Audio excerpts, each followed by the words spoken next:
I knew the day was about to go sideways the second I heard her scream the word 911 over my fence, because 5 minutes later I was standing in my own backyard, lights flashing across my house. Realizing this wasn't a misunderstanding anymore, it was the opening shot of a war that almost cost me my career, my reputation, and the one place I thought was finally safe. It had started as one of those rare, perfect Saturdays.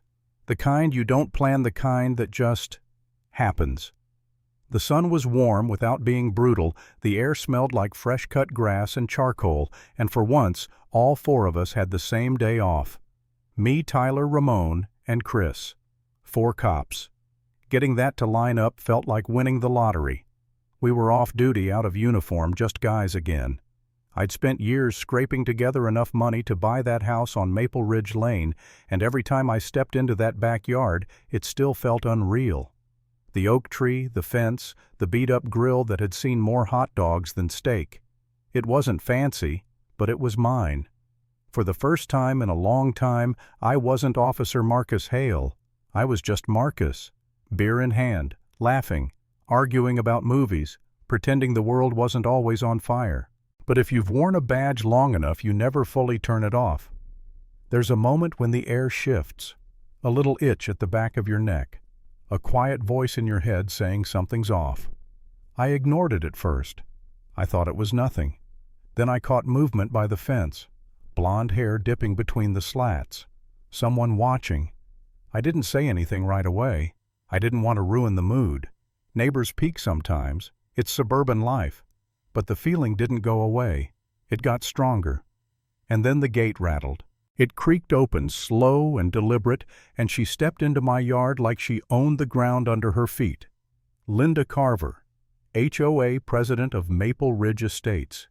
Mid-50s, tight blonde, bun-pink tracksuit that looked like it had lost a fight with time, posture rigid enough to snap steel. She planted herself 20 feet from us, hands on her hips, chin high, like she was about to issue citations for breathing wrong. The conversation died instantly. 4 trained officers went dead silent in our own backyard. "Can we help you?" I asked, keeping my voice calm. Her eyes scanned us like we were violations on a clipboard. The beers, the chairs, the grill. "I knew it," she hissed. "Loud music, foul language, carrying on like this is some kind of party." Chris blinked. "There's no music." Ramon tried diplomacy. "Ma'am, we're just talking. It's a quiet afternoon." She snapped toward him so fast I thought she might sprain something. "Don't lie to me. I know what kind of people you are." That one landed heavy. Tyler stood up so fast his chair scraped the patio. I gave him a look. "Not now. Not like this." I turned back to her. "You're on private property. My property. You need to leave." A normal person would have backed down. Linda wasn't normal. "This neighborhood has rules," she barked. "We don't allow gatherings like this." "Barbecues are legal," Chris muttered. "Wrong move. Don't get smart with me, hoodlum." That word lit something ugly in my chest. Tyler took a step forward.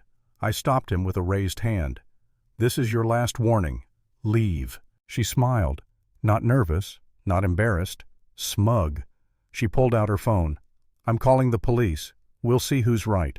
She paced my lawn, fake crying into the phone, spinning a masterpiece about aggressive men and fear for her life. And when the sirens started creeping down Maple Ridge Lane, something in my gut told me this wasn't going to end clean. When the officers arrived, Linda put on a show. The younger cop looked nervous.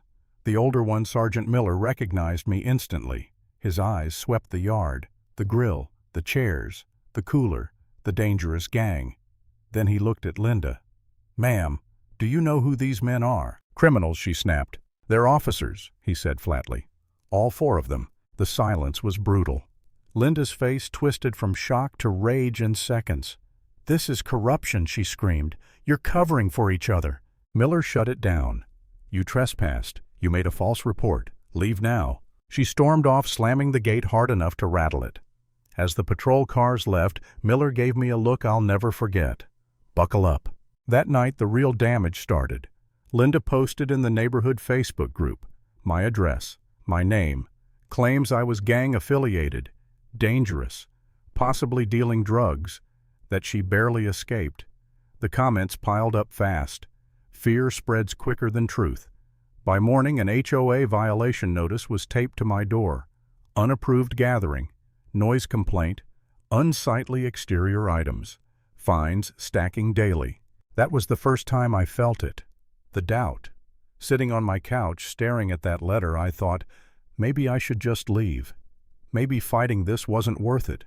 My name was being dragged through the mud by someone with power and a smile. I started questioning myself. Was it really worth losing my peace over a house? Then Chris showed up with his laptop. Linda Carver wasn't just an HOA tyrant. She was the mother of Ethan Carver, a dealer I'd arrested years ago. He died in prison. I remembered her screaming in the courtroom. I remembered the hate in her eyes. And suddenly everything made sense. The watching, the slurs, the 911 call. This wasn't about rules, it was revenge. That night it escalated again. A crash in my yard. A man in black smashing my AC unit with a crowbar. Spray painting pig across my siding. He bolted before I could grab him. Felony vandalism. No more games. Chris traced it fast. Donnie Hughes, Ethan's old associate, private security, tactical boots. And then we got lucky, or maybe people like Linda can't help themselves. We baited her. Let her think the investigation was closing in. She panicked. She called Donnie, and she said the one thing she never should have. I paid you to do it. We had it, recorded, clean, undeniable. The HOA meeting the next night was packed. Linda sat at the front pretending to be in control. When the recording played, the room collapsed into silence. She tried to deny it, tried to spin, but the truth doesn't bend forever. Officers stepped in. She was escorted out in cuffs. HOA president 1 minute, criminal the next. I didn't feel victorious. I felt empty and relieved, because the nightmare was finally over. Here's the truth: power built on lies always collapses, and when it does, it takes everyone who abused it down, too.